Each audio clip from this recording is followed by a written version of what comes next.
여러분 반갑습니다. 예, 법령특강, 지방자치법에 대한 법령특강 세 번째 시간입니다. 지난 시간까지 우리가 지방자치단체의 주민에 대한 내용들을 살펴보면서 주민의 자격에 대한 내용들도 살펴봤고, 또 특히 주민 참여 방법에 대한 지방자치법에서 규정이 된 주민 참여와 관련해서 그 지방자치법에서 언급이 된 주민 참여에 대한 구체적인 이행 방법들에 대해서 관계 법령들을 찾아서 같이 한번 생각을 해봤습니다.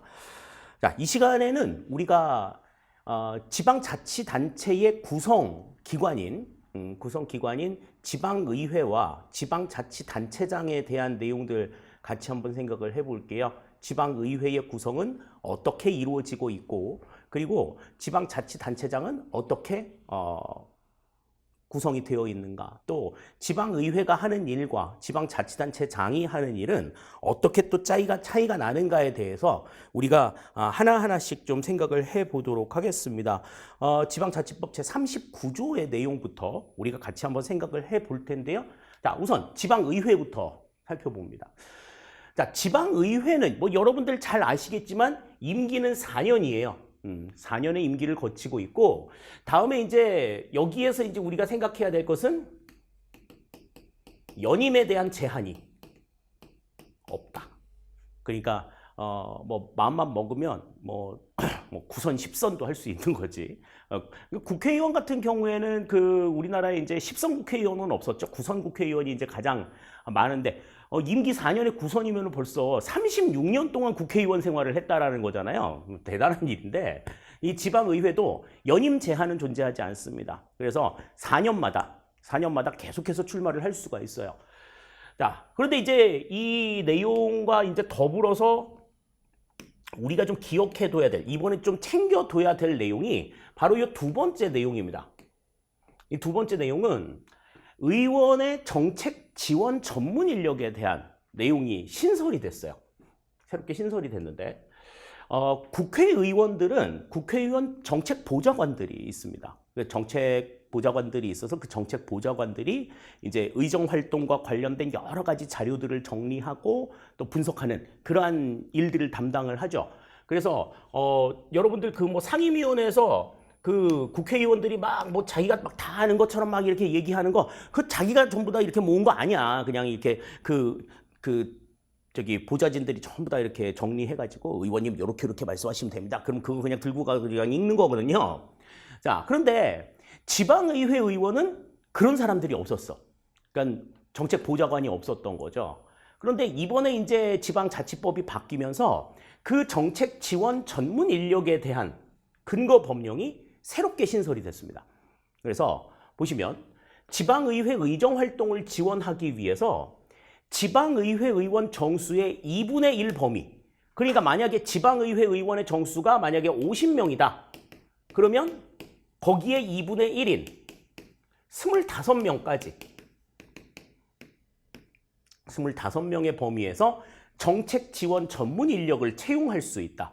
우리가 이제 이 정책 지원 전문 인력의 명칭을 정책 지원관이라고 이제 명칭을 붙여요. 뭐 보좌관이라고 얘기하는 그 명칭들을 실제 그 보좌하는 사람들이 별로 좋아하진 않는답니다. 예.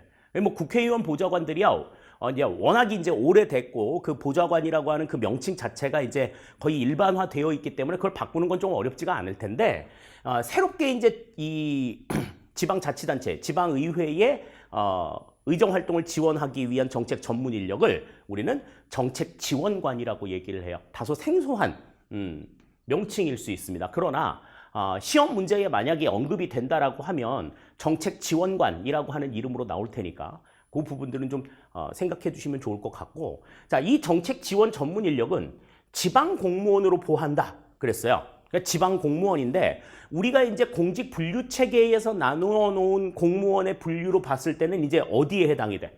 이거는 일반직이야, 특정직이야, 정무직이야, 별정직이야. 이 사람들은 지원하는 말 그대로 보좌 업무를 담당하고 있기 때문에 별정직 공무원에 해당이 된다. 이렇게 우리가 생각하시면 되겠어요. 그래서 지방의회에서 우리가 좀 핵심적으로 알아두셔야 될, 분명히 챙겨주셔야 될 것은 이 정책 지원 전문 인력이 지방의회 의원 정수의 2분의 1 범위에서 채용이 될 수 있다. 그러니까 의원 두 사람당 한 명, 의원 두 사람당 한 명 정도의 인력을 둘 수 있다라는 거죠. 이거는 이제 지방의회에 있는 무슨 전문위원하고는 조금 다른 개념이라고 생각을 하시면 되겠습니다.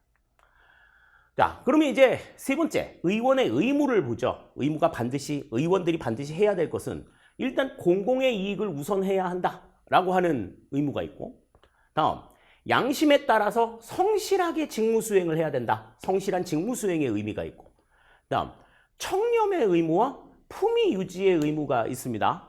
부정부패에 연루가 되어서는 안 되고, 그 다음에 의회 의원으로서의 품위를 손상시킬 만한 행위 같은 것들을 하면 안 돼. 두 집 살림도 안 되고 노상방뇨도 안 되고 뭐 다 안 되는 거예요, 이건. 자, 다음에 해당 지방자치단체나 공공기관과 같은 곳에 영리를 목적으로 하는 거래가 금지가 됩니다. 왜 그러냐 하면 특히 이제 이 지방의회 의원들, 특히 기초의회 의원들 같은 경우에는 의원의 겸직이 허용이 돼요. 국회의원은 겸직이 불가하잖아요. 그런데 이 지방의회 의원 같은 경우에는 겸직이 허용이 되고 있습니다. 그렇기 때문에 만약에 자기가 별도의 일을 하는 경우에 이 해당 지자체나 공공기관을 대상으로 해서 영리를 목적으로 거래를 할 수 있어요. 그러면 그런 것들은 허용이 안 된다. 다음, 소관 상임위원회 직무와 관련된 영리 행위를 금지한다. 이렇게 이제 규정을 해놓고 있죠. 의원의 의무는 이렇게 이제 5가지로 정해놓고 있습니다. 자, 그럼 네 번째 이제 지방의회의 의결 사항을 봅니다. 이 지방의회의 의결 사항은 그러니까 지방의회가 하는 일이야. 쉽게 말해서 지방의회는 어떠한 일을 하느냐 하는 거죠. 자, 첫 번째, 조례의 제정, 개정 및 폐지. 이거는 이제 가장 기본적인 업무라고 볼 수가 있어요. 의회가 왜 존재하느냐? 지방자치단체를 운영하기 위한 규정들을 만드는 거죠. 그래서 조례의 제정, 개정, 폐지를 담당하고 있고, 또 예산의 심의 확정. 이것도 이제 두 번째 일들이 되겠습니다. 예산의 심의 확정이나 결산의 승인 같은 경우에는 이제 재무와 관련된 내용들이죠. 그래서 국회에서 중앙정부의 이 재무 과정과 그다음에 지방자치단체의 재무 과정이 어떻게 다른지 이것도 좀 생각을 해볼 필요가 있어요. 이거는 이제 우리가 다음 시간에 다시 한번 생각을 해볼 겁니다. 자, 다음 이제 네 번째, 법령에 규정된 것을 제외한 사용료, 수수료, 분담금, 지방세 또는 가입금의 부과징수 뭐 이런 것들을 지방의회에서 이제 자체적으로 결정을 하는 거죠. 물론 이제 지방세 같은 경우에는 근거가 이제 지방세법에 명시가 되어 있지만 나머지 사용료, 수수료, 분담금이나 가입금 같은 경우에는 이제 지방자치단체 조례로 운영이 될 수가 있다. 그렇기 때문에 지방의회가 이 부분들을 결정을 해야 되는 거죠. 다음, 기금의 설치 운용. 기금의 특정한 목적을 위해서 안정적으로 자금을 운영할 필요가 있을 때 만드는 이 기금도 지방의회에서 자체적으로 만들 수가 있어요. 또 대통령령으로 정하는 중요 재산의 취득과 처분, 이것에 대해서도 지방의회가 의결권을 가지고 있다. 그러니까 지방의회가 의결권을 가지고 있는데 이제 의결할 수 있는 가장 대표적인 것을 골라라 그러면은 요 세 가지를 우리가 좀 생각하시면 될 것 같아요. 나머지의 내용들은 그냥 기타적인 내용들로 여러분들이 기억해 두시면 될 것 같습니다. 자, 다음.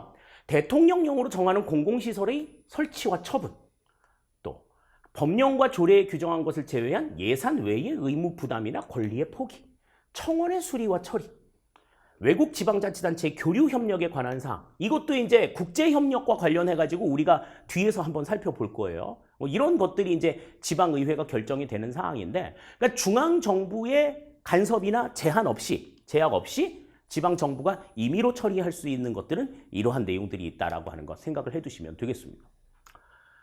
자, 다음에 이제 행정사무감사와 조사권, 그러니까 행정사무감사, 행정사무조사라고 이야기를 합니다. 뭐 약칭으로는 그냥 뭐 행감이라고도 이야기를 하던데, 이 행정사무감사나 행정사무조사는 국회에서 시행하고 있는 국정감사 그리고 국정조사와 똑같은 개념이에요. 그래서 이 행정사무감사라고 하는 것은 매년 한 번 실시합니다. 매년 한 차례 실시를 하면서 그 지방자치단체의 사무, 여기에 대해서 시도, 그러니까 광역자치단체는 14일의 범위, 그러니까 2주 동안 진행이 되는 거죠. 자, 다음에 시군 및 자치구는 그러니까 기초자치단체는 9일의 범위에서 감사를 실시한다. 이게 이제 행정사무감사입니다. 뭐 오랜 기간 동안 하지는 않아요. 오랜 기간 동안 하지는 않고 그냥 14일에서 9일. 그러니까 이 14일과 9일을 묻는 문제도 시험 문제에 한번 출제가 된 적이 있습니다. 이거 한번 기억을 해두셔야 되고요. 다음에 행정사무조사라고 하는 것은 지방자치단체 내에서 일어난 일련의 어떤 사건들에 대해서 그것을 지역 주민의 대표 자격으로 그 진상을 조사하는 이 같은 내용들이 이제 행정사무조사가 되겠습니다. 그래서 행정사무조사를 발의할 때에는 이유를 밝힌 서면으로 해야 한다. 문서상으로 해야 되고 제적의원 3분의 1 이상의 연대 서명이 필요하다 하는 겁니다. 그래서 행정사무감사와 행정사무조사에 대한 내용들 각각 하나씩 지금 구성이 되어 있는데 행정사무감사가 광역자치단체는 14일, 기초자치단체는 9일 범위에서 진행이 된다라고 하는 정도는 우리가 좀 바르게 반드시 기억을 좀 해두셔야 될 것 같아요. 자, 우리나라는 이제 그 기관 대립형을 채택하고 있기 때문에 기관 통합형에서 실시가 되고 있는 뭐 지방자치단체의 의회 불신임권, 의회 해상권이라든지 그 다음에 지방의회에서 이야기하는 어떤 내각 불신임권 이런 것들은 좀 허용이 되질 않습니다. 그러니까 서로 상대방들을 인정하지 않는 이 같은 행위들은 허용이 되지를 않아요. 다만 의장단들에 대한 불신임을 의결할 수는 있습니다. 의장단에 대한 불신임. 그러니까 지방의회 의장이나 부의장, 그러니까 지방의회 의회나 부의장을 우리는 이제 의장단이라고 이야기를 하는데 이 의장단이 법령을 위반했거나 아니면 정당한 사유 없이 직무 수행을 하지 않을 경우 이유가 없어. 일을 안 해. 근데 왜 안 해? 근데 이유가 없는 거야. 이런 상황에 대해서는 이제 의장단을 불신임할 수가 있는 거죠. 우리 그냥 명칭에서는 그냥 의장 불신임이라고 나와 있지만 대상 자체가 의장과 부의장까지 포함이 되고 있기 때문에 이제 시험 문제에서는 이제 의장단이라고도 표현이 돼요. 그래서 이 의장단을 불신임하려고 하면 제적의원의 4분의 1 이상이 발의를 하고 또 제적의원의 과반수의 찬성이 있게 되면 이 의장이나 부의장은 자동으로 해임이 됩니다. 다시 이제 뽑아야 되는 이런 상황들이 되는 거죠. 그래서 지방의회는 지방자치단체장을 불신임할 수는 없지만 의장단을 불신임할 수는 있다. 그러니까 요거 자체를 이제 의장단에서 지방자치단체장으로 바꿔가지고 여러분들을 이제 현혹시키는 문제들이 출제가 될 가능성이 있다라고 하는 거, 요 좀 생각을 해두셔야 되겠습니다. 자, 다음에 이제 의원의 사직, 퇴직, 그리고 이제 자격심사입니다. 사직이라고 하는 건 뭐야? 사직은 내가 그냥 그만둘게. 그냥 사임하는 거죠. 그다음에 퇴직은 여러 가지 사유들에 의해 가지고 의원직을 잃게 돼서 자리에서 물러나는 걸 퇴직이라고 이야기합니다. 다음에 자격심사라고 하는 것은 이 사람이 의회 의원으로서의 자격이 있느냐 이거. 물론 주민들의 선거에 주민들에 의해서 선출이 됐지만 이 사람 정말 의원으로서의 자질이 있는가 하는 것들을 의회 의원들이 판단하는 거죠. 그러니까 어지간히 심한 잘못을 저지르지 않은 다음에는 사실 뭐 그렇게 같은 입장에 있는 사람을 막 이렇게 단죄하거나 이런 거는 좀 쉽지 않은 일인데 아무튼 제도상으로 그렇게 만들어져 있어요. 자, 이 의원의 사직은 일단 지방의회의 의결을 통해서 허가가 됩니다. 지방의회 의결을 통해서 허가가 되고 만약에 의회가 열려있지 않은 상황에서는 지방의회 의장이 허가를 할 수가 있어요. 자, 그러면 의원이 퇴직할 수 있는 사유, 요거는 아직까지는 뭐 시험 문제에는 출제가 된 적이 없는데 좀 눈여겨보실 필요가 있습니다. 일단 사유 자체가 3가지로 나와 있기 때문에 객관식 시험을 내기가 상당히 좀 편리한 그러한 부분이 되겠고요. 다음에 이 내용에 해당이 되는 사항들이 그렇게 나오겠나라는 생각을 했었는데 최근에 이와 관련된 그 이슈가 조금 있었어요. 자, 우선 봅시다. 겸직을 금지한 직에 취임할 때입니다. 우리 이제 자료에 보시면 국회의원이나 뭐 다른 지방의회 의원이나 그다음 뭐 헌법재판소 재판관이나 뭐 산림조합장, 뭐 수산업협동조합장 뭐 이런 그런 직들은 이제 겸직을 금지한 직으로 이제 지방자치법에 규정이 되어 있단 말이에요. 그러니까 이런 직에 취임을 했을 때는 자동으로 면직 처리가 되는 겁니다. 자동으로 이 국회의원직을 상실하는 거야. 다음에 피선거권이 없게 된 때. 자, 피선거권이라고 하는 것은 뭐예요? 내가 이 지역 주민으로서 선거에 출마할 수 있는 자격을 피선거권이라고 얘기하죠. 그 피선거권을 상실하게 된 때야. 가장 대표적인 게 뭐예요? 피선거권을 상실했을 때, 뭐 우리가 피선거권을 상실했다 그러면은 무슨 뭐 부정부패에 연루돼가지고 무슨 뭐 구속되고 뭐 재판을 받아서 이 사람이 형이 확정이 돼가지고 그 사람에게 부여된 모든 권리들이 전부 다 이제 차단이 되었을 때 이렇게 생각하는데, 물론 그것도 맞는 이야기지만 지방의회 의원이 가장 이제 피선거권을 상실하기 쉬운 것은 다른 지역으로 이사를 가는 거야. 다른 지역으로 이사를 가서 다른 지역 주민이 되면 이제 자동으로 그 의원직을 상실하게 됩니다. 대구에서 그런 일이 몇 달 전에 있었어요. 대구의 어느 기초자치단체의 기초의원 한 분이 의회로부터 이제 징계를 받으셨어요.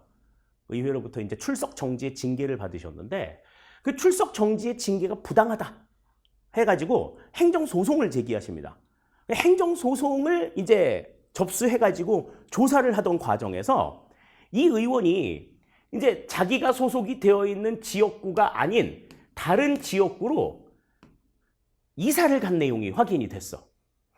이사를 간 내용이 확인이 됐기 때문에 이제 거주지가 완전히 옮겨졌잖아요. 그래서 의원직을 자동으로 상실합니다.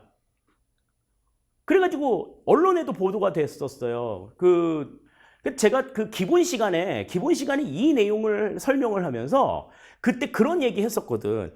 야, 어떤 의회 의원이 제정신이 아닌 다음에야 자기가 의정 활동을 하는 지역에서 거소를 빼가지고 다른 지역으로 갈 수 있겠냐. 이거는 말이 안 된다. 사실 이거는 이렇게 정해놓기는 했는데 사실상 이런 일이 일어나기는 쉽지 않다 그랬는데, 야, 그 말 하고 나서 한 2달 뒤엔가 언론에 보도가 됐어. 그래서 어찌나 민망하고 깜짝 놀랐는지 다른 지역으로 이사를 가게 되면은 자동으로 그 의원직을 상실하게 돼요. 다음에 징계에 따라서 제명이 될 때, 이따가 우리 이제 그 징계에 대해서도 살펴보겠습니다만은 의회 내에서 이 사람은 의원으로의 자격이 없다 해서 의원직에서 제명 처리를 하게 되면 이 사람은 의원직도 자동으로 상실을 하게 된다. 이렇게 우리가 볼 수 있어요. 자, 다음에 이제 의원의 자격 심사입니다. 이 사람이 정말 의회 의원으로서의 자격이 있냐? 거기에 정말 자격에 대해서 이의가 있으면 제적의원 4분의 1 이상 찬성으로 자격심사를 청구할 수 있습니다. 자, 그러면 그 자격심사를 청구당한 의원도 그냥 지방의회 의원으로서의 자격을 가지고 있잖아요. 그렇기 때문에 이 심사 대상인 지방의회 의원도 자기의 자격심사에 대해서 회의에 출석해서 의견을 진술할 수 있습니다. 있는데 뭐는 안 되는 거야? 의결은 못해. 의결에는 참가할 수 없다.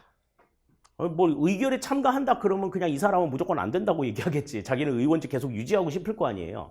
그죠? 그러니까 출석해서 의견까지는 낼 수 있는데 의결에는 참여할 수 없다. 결정권은 상실을 하게 되는 거죠. 자, 다음에 이제 의원의 자격 상실입니다. 이 의원의 자격 상실은 제적 의원 3분의 2 이상의 찬성으로 의결이 됩니다. 그래서 자격 상실이 확정되기 전까지는 의원직을 계속해서 유지한다라고 하는 것. 뭐 이거는 참고적으로 알아두실 필요가 있겠고. 다음에 뭐 자격 상실이 이루어지게 되면, 이 자격 심사를 해가지고 자격 상실이 이루어지게 되면 이제 의원 의석 하나가 지금 비는 게 되잖아요. 그럼 의석 하나가 비게 되면, 이 결원이 발생을 했을 때는 15일 이내에 그 지방자치단체의 장과 관할 선관위에 이것을 알려서 보궐선거가 진행이 될 수 있도록 해야 한다 하는 것이 이제 이 지방자치법의 규정상 나와 있는 내용이 되겠습니다. 그래서 자격심사 같은 경우에는 재적의원 4분의 1 이상 찬성으로 하게 되고, 이 의결 과정이 이제 의결 과정에서 재적의원 3분의 2 이상 찬성이 있게 되면 국회의원, 지방의회 의원은 그 의원으로서의 자격을 잃게 된다. 이렇게 이제 볼 수 있겠어요.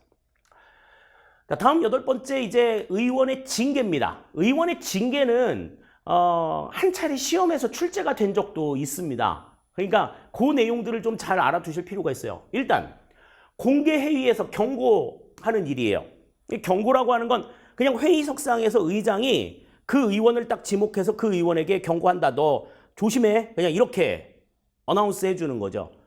다른 사람들 앞에서 이렇게 딱 대놓고 이렇게 너 잘못했어 라고 지적을 해주는 일이니까 그 자체가 이제 한 명예의 손상 이런 것들이 있을 수 있어요. 자, 다음 이제 그것보다 조금 더 부끄러운 게 공개회의에서의 사과입니다. 이거는 해당 의원이 의회에 출석해가지고 의회 단상에서 여러 의원들 앞에서 공개적으로 잘못했습니다. 그러고 이제 사과하는 거야. 그냥 앞에 나와가지고 사과를 하는 거죠. 그러니까 단순하게 너 잘못했어 라고 이야기를 하는 것보다 훨씬 좀 더 불명예스러운 일인 거죠. 자, 다음에 이제 출석 정지가 있는데 이 출석 정지는 30일 이내로 허용하도록 되어 있습니다. 30일 이내. 우리 그 기출문제 풀 때도 한번 말씀을 드렸었는데 출석 정지가 45일 이내다. 근데 문제는 그렇게 나와가지고 아닌 걸로 이렇게 얘기했었는데 출석 정지는 30일 이내로 허용이 될 수가 있고, 다음에 제명이 될 수 있어요. 아까 제명되면 의원직을 상실한다 그렇게 얘기했는데 이 제명이 될 때는 재적의원의 3분의 2 이상 찬성이 필요하다. 재적의원 3분의 2 이상의 찬성이라고 하는 게 이게 뭐 기초의회나 뭐 그렇게 뭐 저기 지방 같은 경우에는 그렇게 어려운 일은 아닌데, 뭐 서울시라든지 경기도라든지 이렇게 의석수가 좀 많은 곳들 있잖아요. 그런 곳들은 쉬운 일이 아니에요. 쉬운 일이 아닙니다. 그 왜 보통 보면은 뭐 기초의회 의원들 같은 경우에도 뭐 그냥 6명, 7명 있는 경우들 많거든. 그러면은 6명 있다 그러면 6명 중에 4명의 찬성을 받아야 돼요. 4명의 찬성을 받아야 되는 건데, 뭐 서울시의회 의원만 하더라도 100명이 넘으니까 100명이라 그러면 이제 몇 명 이상을 받아야 돼? 3분의 2면은 67명 이상을 받아야 된다고. 그러니까 굉장히 좀 많은 부담들이 있는 거죠.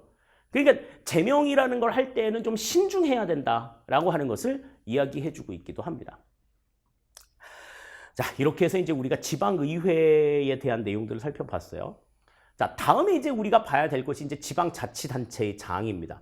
자, 지방자치단체장은 자, 특별시의 특별시장, 광역시의 광역시장, 특별자치시의 특별자치시장, 도와 특별자치도의 도지사를 두고 시에는 시장, 구에는 군수, 자치구에는 구청장을 둔다. 그러니까 지금 요 내용을 기준으로 해서 지금 이 앞에 있는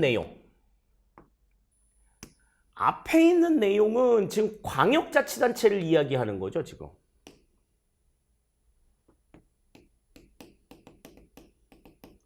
광역자치단체장을 이야기하는 거고,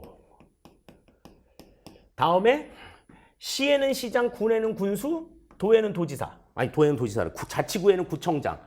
요 내용은 지금 기초자치단체장을 이야기를 하는 겁니다.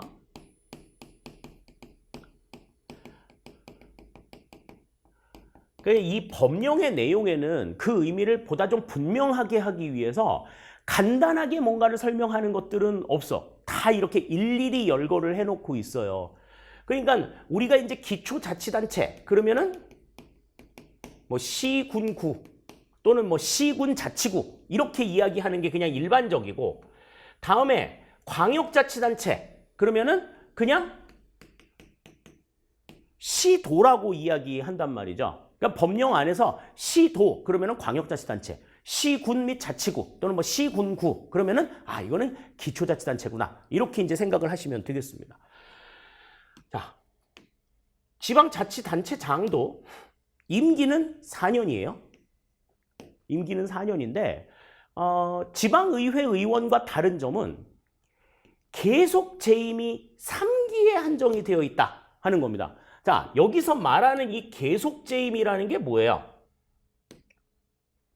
계속 재임. 이건 그냥 간단하게 말해서 연임입니다. 연임. 어떤 책에서 어떤 다른 내가 교재를 보다가 좀 깜짝 놀랐는데 다른 교재에서 이 계속 재임에서 계속을 빼고서 인쇄를 했더라고. 자, 그러니까 재임이 3기에 한정이 되는 것과 연임이 3기에 한정이 되는 것은 달라요.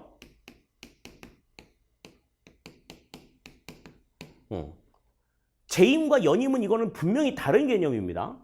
그러니까 예를 들어서 이런 거지. 우리가 이제 뭐 몇 년 동안 계속 하잖아요. 그죠? 이게 이제 뭐 몇 차례 있을 수 있어. 뭐 이렇게 있다고 칩시다. 그래서 4년, 8년, 12년, 16년, 20년, 24년 뭐 이렇게 한다고 칩시다. 전부 다 하면 이제 6선이 되겠죠? 6선이 될 것 같은데, 자, 재임이 3기에 한정이 된다는 거는 어떻게 하든지 간에 3번밖에 못 한다는 얘기야. 3번밖에 못 한다. 그러니까 요때 한 번 하고, 요때 한 번 하고, 뭐 요때 한 번 했다. 그러면 나는 더 이상 지방의회 자치단체장을 못 하는 거야. 자치단체장을 못 하는 건데, 연임이 3기에 한정이 된다는 건 뭘 의미하느냐 하면 일단 한 번을 했어. 그리고 또 한 번을 했어. 그리고 또 한 번을 했네. 자, 3번까지 했어요. 3번까지 했으면 3번까지 했는데 나 좀 더 하고 싶어 라는 생각이 든다. 그러면 어떻게 해야 된다는 얘기야? 한 번 쉬어. 한 번 쉬고 또 할 수 있어. 또 할 수 있어. 또 3번 하고 한 번 쉬고 할 수 있는 거야. 지금 서울특별시장을 하고 있는 오세훈 시장님은요. 지금 서울시장을 맡고 있는 오세훈 시장은 서울시장으로서의 재임이 굉장히 긴 사람입니다. 우리 이제 지방선거가 2004년도 지방선거 때 처음으로 당선이 되셨어요. 그때 이제 2004년도인가요? 2006년도구나. 2006년도 지방선거 때 처음으로 그 당시에 이제 열린우리당의 강금실 후보를 누르고 이제 당선이 되셨죠. 그리고 나서 이제 4년 동안 재임을 하신 다음에 2010년도에 재선에 성공합니다. 재선에 성공해요. 그때는 이제 민주당의 한명숙 후보를 0.7% 차인가? 우리 작년에 대통령 선거가 0.73% 차이 났다고 했는데 그때만큼이나 박빙의 승부를 해가지고 재선을 했어. 초선하고 이제 재선을 하셨는데, 자, 재선을 하시고 나서 2011년도에 초중고등학교 무상급식 실시 여부를 놓고서 주민투표를 실시하죠. 그 주민투표 결과가 만약에 가결이 되지 못하면 자기는 시장직을 내놓겠다라고 약속을 했는데 지난 시간에 말씀드렸지만 이 서울시 무상급식 투표가 미개표 부결 처리가 됐단 말이에요. 그래가지고 사퇴를 하게 됩니다. 재선까지 하셨어. 그리고 이제 이때 사퇴한 결과로 이제 2011년 말에 2011년 10월인가요? 예, 박원순 시장이 보궐선거로 시장이 된 다음에 3선을 성공하죠. 3선을 성공하고 이제 임기를 채 이제 1년 2개월 앞둔 시점에 또 박원순 시장이 사망하는 사고가 발생을 하면서 이제 다시 또 보궐선거가 일어났는데 그 보궐선거에서 또 오세훈 시장이 후보로 올라와가지고 당선이 됩니다. 근데 2021년도에 3선에 성공을 해요. 그런데 이거는 지금 요 기간 동안에 연임이 되지 않았기 때문에 중간에 공백이 생긴 거야.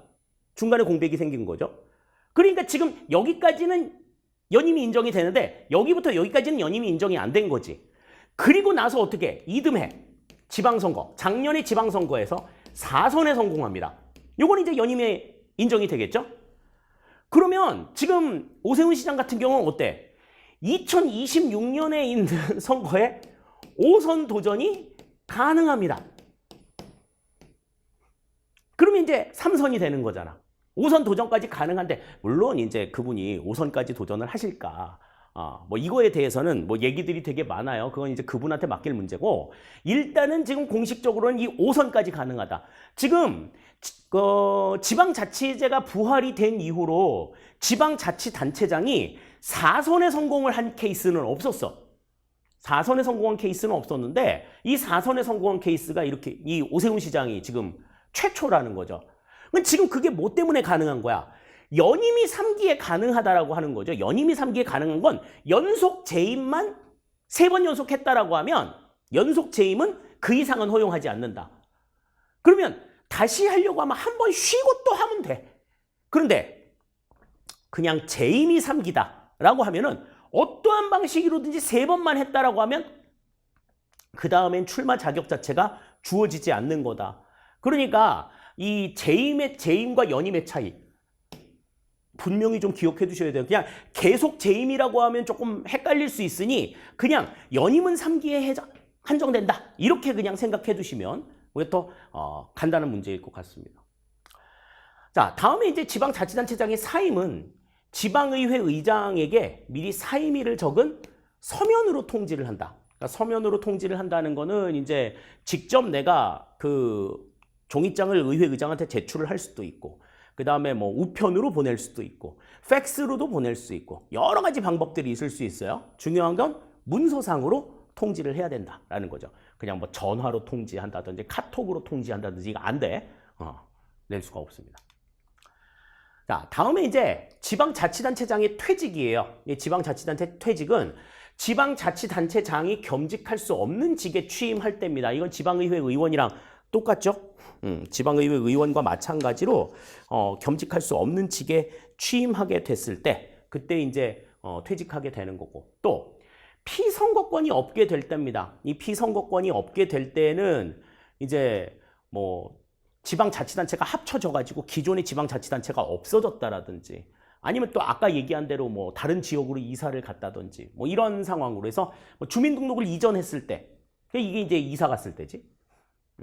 이런 상황이고 또 지방자치단체의 폐치 분합으로 지방자치단체의 직을 상실할 때 이때에는 그냥 자동으로 퇴직이 된다. 이렇게 이제 보실 수가 있어요.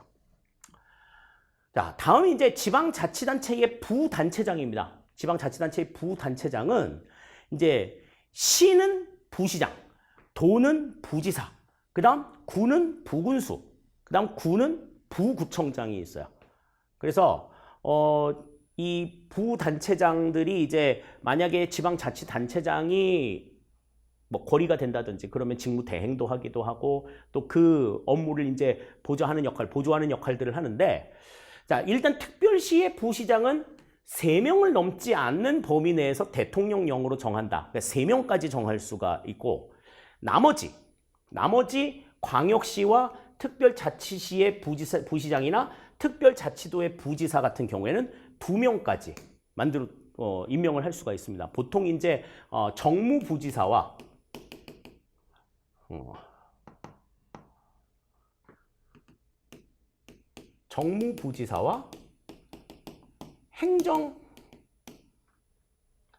부지사는 도에만 해당이 되니까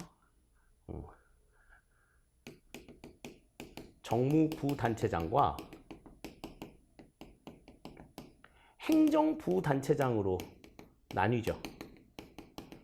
그래서 정무부단체장 같은 경우에는 단체장의 측근들이 임명이 되는 경우들이 많이 있습니다. 그러니까 정치적으로 임명이 되는 그러한 부단체장이고 행정부단체장은 이제 그 행정 업무에 좀 정통한 그런 사람들이 이제 행정부단체장으로 들어오게 되는 거죠. 그래서 광역시나 특별자치시, 특별자치도는 2명, 이라고 이야기했는데 인구 800만 이상의 광역시나 도는 3명까지도 허용이 된다. 3명까지도 허용이 된다라고 하는 게 요게 이제 바뀐 지방자치법에서 새롭게 신설이 된 내용입니다. 이 내용도 좀 기억해 두실 필요가 있어요. 다음, 시의 부시장, 부의 부군수, 그 다음에 자치구의 부구청장, 그러니까 기초자치단체의 부단체장은 1명만 임명하도록 되어 있습니다. 1명만.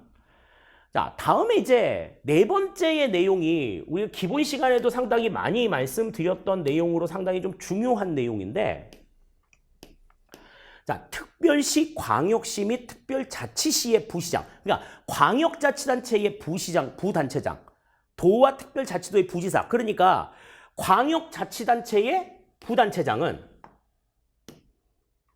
그러니까 지금 이 사람들은 어떤 사람들이야?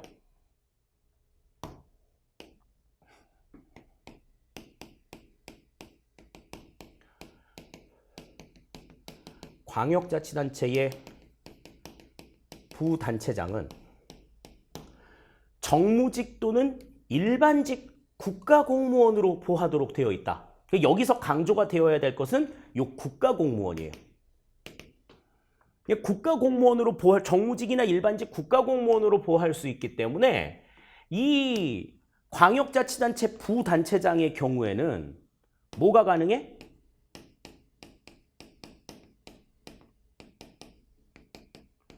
고위공무원단 편입이 가능하다. 고위공무원단 같은 경우에는 원래 국가공무원만 대상으로 하고 있지 지방공무원은 대상으로 하고 있지 않기 때문에 지방공무원은 대상에서 제외가 된다라고 말씀을 드렸는데, 광역자치단체 부단체장 같은 경우에는 국가공무원으로 보하기 때문에 이들의 경우에는 고위공무원단으로 편입이 될 수 있다라고 하는 것 기억해 두셔야 됩니다. 그래서 시도지사의 제청으로 행정안전부 장관을 거쳐서 대통령이 임명한다. 법적 결격 사유가 없으면 30일 이내에 임명을 끝내야 한다라고 하는 것도 규정상 나와 있는 내용이죠. 자, 다음에 이제 세 번째, 지방자치단체장의 권한 대행입니다. 이 권한 대행은 대체적으로 이제 부단체장이 대행을 하고, 보통 이제 그 행정부단체장이 이 부분들을 이제 대행하는 경우들이 뭐 거의 대부분이다 이렇게 볼 수 있는데, 일단 거리된 경우, 거리가 됐다라고 하는 얘기는 뭐냐면 단체장이 그 단체장직을 상실했어. 직위 상실로 인한 공석이 발생했을 때 이걸 우리가 이제 거리가 됐다고 얘기하거든요. 그럼 그 자리를 채우기 위해서 일단 권한 대행이 있게 됩니다. 다음, 공소가 제기가 됐어. 다시 말해 기소가 된 거죠. 기소가 된 상황에서 구금이 되어 있으면 형을 받지는 않았지만 이 사람이 이제 재판에 들어가게 된 거잖아요. 그러니까 형을 받은 상황이 아니기 때문에 구금 상태에 있다고 하더라도 단체장의 직은 유지를 할 수가 있어요. 하지만 이 사람은 지금 구금이 되어서 구치소에 수감이 되어 있는 상황이기 때문에 출근을 해가지고 업무를 볼 수가 없단 말이야. 그러니까 그런 경우에 부단체장이 권한 대행을 하는 거죠. 왜 전에 경상남도 지사 하셨던 김경수 지사가 뭐 작년 말에 이제 복권 없는 사면이 이루어졌지만 뭐 대통령 선거 때 그 댓글 조작 사건, 뭐 드루킹이라고 하는 댓글 조작 사건에 연루가 돼가지고 기소가 된 적이 있었죠. 결국에는 이제 뭐 도지사직위도 상실을 하기는 하셨는데, 이제 형을 받기 전에 이제 기소가 돼가지고 구금이 된 상태에서 구치소 안에서 의원직을 계속해서 유지를 하고 있었던 사례가 있습니다. 자, 다음 세 번째, 의료법에 따른 의료기관에 60일 이상 계속해서 입원한 경우, 2달 이상 계속해서 입원을 해가지고 공백이 조금 길어진다라고 하면은 부단체장이 업무를 대행할 수 있어요. 자, 다음에 이제 네 번째 같은 경우, 지방자치단체장이 그 직을 가지고 그 지방자치단체의 장 선거에 입후보한 경우, 그러니까 연임을 선언한 거지. 나 한 번 더 할래.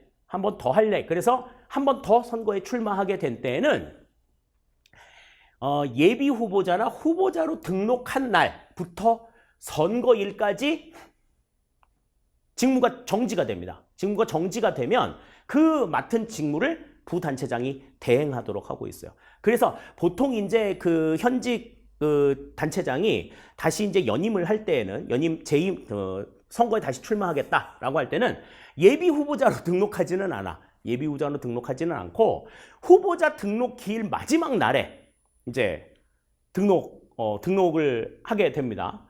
그러면 이제 이 부단체장이 직무를 대행하는 기간을 그래도 조금이라도 좀 줄일 수 있는 거죠. 그래서 딱 선거 운동만 하고 다시 돌아올 수 있도록 그렇게 하고 있는 거지. 자, 다음 지방자치단체장이 출장이나 휴가와 같은 일시적인 사유로 직무를 수행할 수 없을 때 단체장도 휴가 가야죠. 그죠? 그리고 또 뭐 직무 수행을 위해 가지고 외국에 나갈 경우들도 있단 말이지. 그렇게 돼서 자리를 비우게 됐을 때는 부단체장이 권한을 대행하게 된다. 이렇게 보시면 되겠습니다. 자, 다음에 이제 지방자치단체의 소속 기관으로는 뭐 직속기관, 사업소, 출장소, 합의제 행정기관, 자문기관 뭐 이런 것들이 있다. 이렇게 우리가 이제 요거는 쭉 그냥 눈으로만 익혀두실 필요가 있는데 여기에서 이제 우리가 하나 좀 보셔야 될 것은 직속기관에 자치경찰기관이 추가가 되었다라고 하는 게 이제 특징이에요. 자치경찰권이 이제 지방자치단체로 넘어오게 되면서 이 자치경찰기관, 시도 자치경찰위원회라고 하는 것이 이제 지방자치단체장 소속의 직속기관으로 들어오게 되었다라고 하는 것들을 좀 생각하실 필요가 있습니다. 특정 업무의 효율적 수행을 위한 사업소, 외진 곳의 주민 편의나 특정 지역의 개발 촉진을 목적으로 한 출장소, 다음에 소관 사무의 일부를 독립해서 수행할 합의제 행정기관과 소관 사무에 대한 자문에 응할 수 있는 자문기관, 이런 것들이 이제 소속 행정기관으로 있을 수가 있고, 다음에 이제 하부 행정기관으로는 이제 자치구가 아닌 구, 행정구가 있죠. 그러니까 인구 50만 이상의 대도시는 이제 행정구를 둘 수 있도록 되어 있기 때문에 그곳은 이제 자치구가 아닌 구가 있을 수 있고, 그 다음에 읍면동이 있을 수 있습니다. 그러니까 하부의 행정기관으로 존재를 한다. 이렇게 우리가 생각을 하시면 되겠네요. 자, 이렇게 해서 이제 우리가 지방의회와 지방자치단체장에 대한 내용들 생각을 해봤습니다. 생각 외로 정리를 해야 될 것들이 상당히 조금 많이 있었죠. 그죠? 특히 이제 지방자치법이 개정이 되면서 지방의회에서 변동이 된 사항, 그리고 지방자치단체장에 의해서 변동이 된 사항들. 물론 기본서에서 설명을 했던, 기본 이론에서 설명했던 내용들에서 벗어나는 내용들은 없지만 그래도 법령을 통해 가지고 다시 한번 우리가 정리해 볼 필요가 있어요. 특히 이제 7급 시험 같은 경우에는 좀 디테일하게 이야기가 나오는 부분들이 많이 있기 때문에 그 부분들에 대해서 조금 꼼꼼하게 여러분들이 정리를 해 주실 필요 있을 것 같습니다.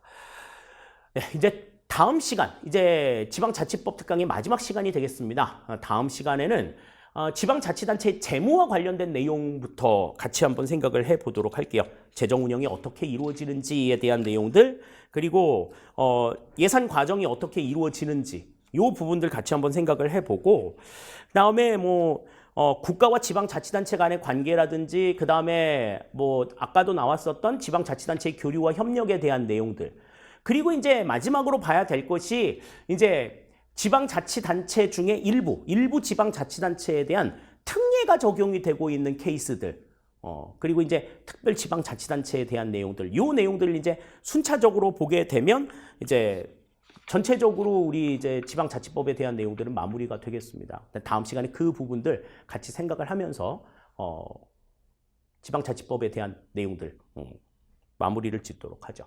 오늘 배운 내용들, 특히 이제 그냥 의회와 자치단체로 딱 한정이 되어서 우리가 지금 설명을 했으니까 그 부분들에 대해서 조금 농도 깊게 기본서의 내용들과 좀 매치해 가시면서 정리해 두시면 좋을 것 같습니다. 수업 마칩니다. 감사합니다.